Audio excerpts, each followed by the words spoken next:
but we've had so many suicides in the recent years across the board in humanity of people just checking off the planet, but specifically military combat veterans that I know that survived Iraq and Afghanistan and other wars and did not survive coming back to society and integrating back into new life.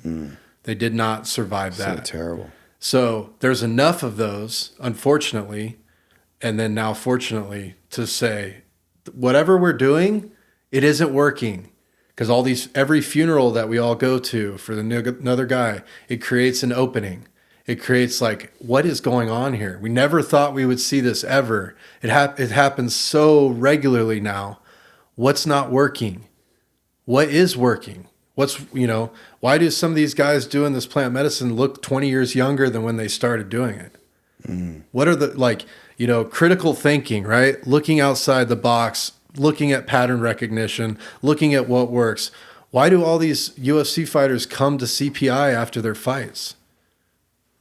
Because they're getting advanced healing work done here. So that's and it's, why are some veterans that have severe cases of PTSD making a complete 180 in their life after doing these modalities and these new innovative things? So the conversation is changing, but you're always going to have people that are programmed, or they have some type of conditioning or brainwashing or whatever you want to call it around that subject.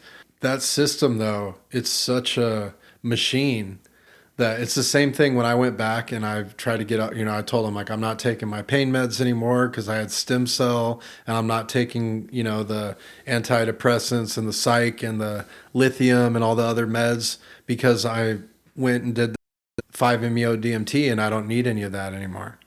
And when I told them that, at that time, it was like, this is more than 5 years ago. So it was like a taboo thing. And they thought I was like saying I did this drug. And they were like, but we need to calm your vagus nerve down. You have to be on this antidepressant, and you have to, we can't just get off of this stuff. And it's like, no, I've been off of all that for 6 months. I don't take any of my meds. And they were almost like, it just went back and forth, and they kept trying to convince me. And it's like, no, you don't understand. But when I left, I'm like, they really don't want you to get off those meds.